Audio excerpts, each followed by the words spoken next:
fine print on the tax proposals, which we'll discover. They must have been watching you all in the morning when you talk about wealth tax and got spooked out and they're very happy nothing will sort happen. Well, the thing with budgets, Rahul, is on the day of the budget, you don't discover the pitfalls.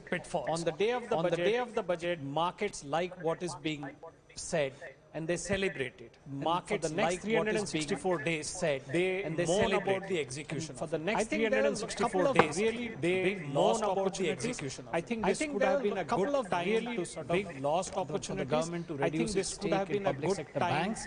I don't see a recapitalization plan in public sector banks. I don't see a recapitalization plan in no, that is for the asset reconstruction. She mentioned a number of 20,000 crores. Yeah, if the RBI is saying that NPAs would rise to 13.5%, which translates to NPAs would rise to 16% which translates to where are we going to 15-16 money makes the mayor go round. I mean, I don't know where's that. Where are we going to money makes the mayor go round. I mean, I don't know where's that. And we still have to see the fine print on the tax. But the markets are happy today because we still have to see the fine print on the tax. But the markets are happy today because they will still search for the bad news in the budget. Not doing enough on disinvestment and actually reducing targets on the panel on I question those targets in the first day because you never went out to meet them. I question those targets in the first day because you never went out to meet them. But for the need for greater ambition when it comes to disinvestment targets. See, let's look at it this. As far as the call sounding right notes are concerned, I think she has sounded all the right notes. See, let's look at what is being celebrated in the markets. Sounding right notes are concerned, I think she has sounded all the right notes. It has been announced, and that is what is being celebrated in the market. And actually reducing targets on the panel. I question those targets in the first day because you never went out to meet them. I question those targets in the first day because you never went out to meet them.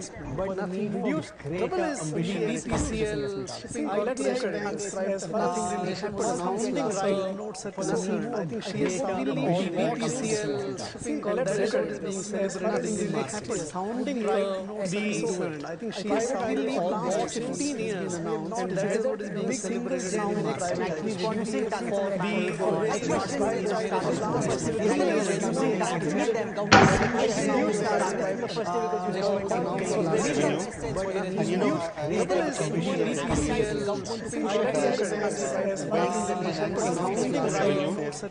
know, I put this out on Twitter, but I believe this is that means that there are locations of finance companies that are mentioned in an extra details are in that she's serious about, and she knows that if she mentions it on the floor of the House, locations, the local MP will know that are mentioned in an extra 3, that she's serious about, and she knows that if she mentions it on the floor of the House, getting some movement, the local MP will know and object. I think broadly there are a lot of ways in which they have tried getting mobilize this investment. Other forms of private capital, whether it is an infrastructure finance, which they have tried to mobilize budget, such as other forms of private capital, new DFI, infrastructure finance. They've got lots of clever ideas, and we've seen that positively to bonds, a new DFI. InvITs, all right. So, and we've seen that the market has responded positively to all these. And what's really interesting is that you're seeing a sort of asymmetry in how the markets are responding. I would have thought that you'd see a big equity jump and an equally big problem with bond yields. But in fact, the bond markets are not reacting really badly to this fiscal deficit number. Why would that be? They are reacting. I mean, really not as badly. Gainers in this budget has been the healthcare sector, which has seen a huge quantum leap in spending and which is quite legitimate given the fact that we're in the middle of a pandemic and been a key priority in years gone by. Pandemic, many will say this should have been done and been a key priority in years gone by. Joining us now welcome. The Joint Managing Director of the what are you making of this huge jump in healthcare? What do you know how this what are you making of this huge how would you like healthcare? What do you know how this directing like the outlays and how would you like Nirmala Sitharaman to be best directing the outlays made for healthcare? The Finance Minister and the government for a balanced budget, for a critical budget which is taking us out of this pandemic mode, for a critical budget which is taking us a revival of the pandemic mode and really set the stage for India to become an revival of the economy, coming to the stage for India to become an economic superpower. the appropriate funding, I think the much needed focus, the appropriate funding, I think the Atmanirbhar 17,000 crores, 64,000 crores, 11,000 over there, 17,000 crores for rural push on primary healthcare crores for urban health centers. Recognizing such a good push on primary healthcare is a critical element and a social determinants.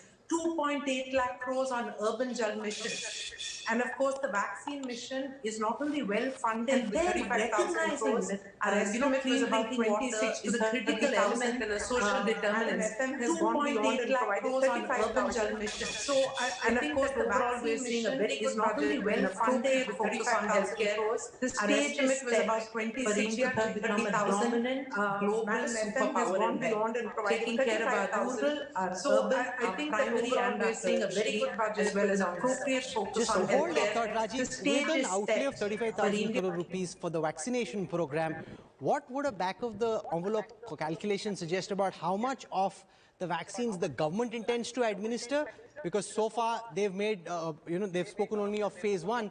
How much of phase 2 and phase 3 will be on the government side? So she said that she's open to allocating more. So she didn't say that this is it. So it's quite possible that they might want to do a lot more than what. That's a very serious outlay, Dr. Reddy. How much of the vaccination program do you think the government intends to carry on its own shoulders, and how much will be asked for private citizens to go out and buy their own vials and get their own vaccinations done? A better question actually would be, what is the per unit cost? What is her assessment of the per person vaccination cost? The estimates range from 350 rupees to 1,000 rupees per person. No, but that depends on whether you're getting it done privately or publicly. So 200 rupees is what per shot Serum Institute is charging the government per shot. And 200. No, there are administrative costs, Rahul. We should not go away from the. There is an administrative cost, there is a storage cost, there is a logistics cost.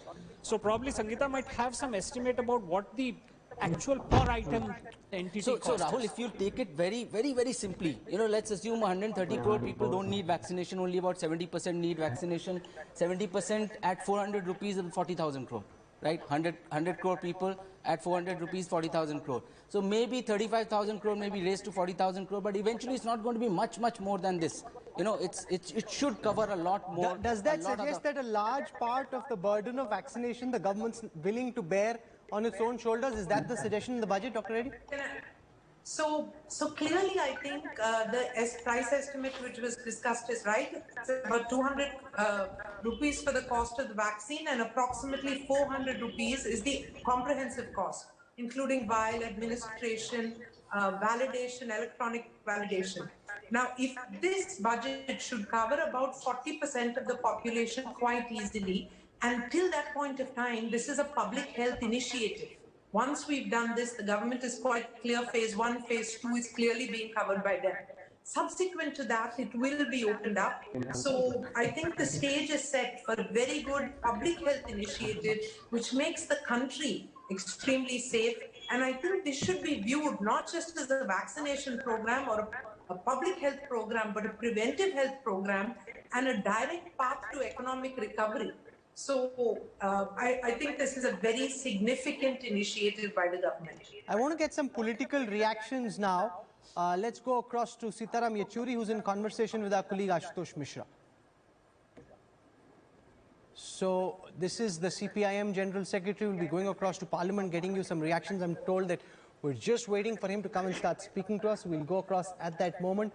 But what is very clear is that there have been huge allocations for the healthcare sector. I am still perplexed with the absence of defense in the finance minister's speech. What could possibly be, Meher, the reason behind this, or the thinking behind this? Because you've got at this moment China making very aggressive maneuvers along the line of actual control, and all veterans, including anyone who tracks defense, would have liked to see how much the allocations are being increased by. I think that's why she didn't want to share it with us. Yeah, I think that's the thing. But I think there is a strategic reason why it's not mentioned. What is the strategic reason? The strategic reason of mentioning a quantum, it pits you against the quantum of the China story. So you don't mention, you prepare for the eventuality, the worst, and don't try and mention a number which puts you at a disadvantage. But also, Rahul, one of the things that had been done. How does that make sense? That's just like Muthiah Muralidharan spinning it as best The number will be there in the budget anyway. Let me ask Subhash. 1 second. Let me ask Subhash.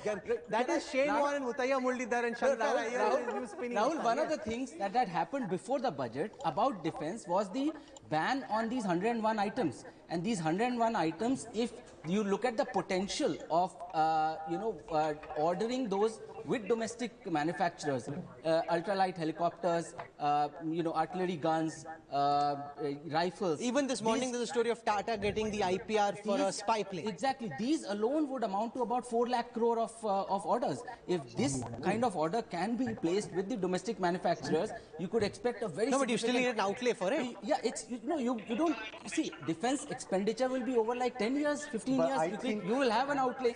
It won't this year 4.7 lakh crore is going to be spent on defense, which is about 3.5%. Of our GDP, 4.7 lakh crore, which is just about 40,000 crore higher than last year. So it's not a very significant rise. It's not a significant growth last year from last year's. I have only one thing to say here, which is that defense is the only sector where this government's obsession with indigenization actually may be important and necessary. And all right? showing, yeah. However, And truly strategic. all right? But the crucial thing that you have to do here is to say, even if you're not laying it out this year, make a credible commitment to buy over the next 5 or 7 years the contracts, or to set out these contracts with the Indian private sector for the things that you're talking about, and say, I will pay you this much 4 years from now, this much 6 years from now, if you fulfill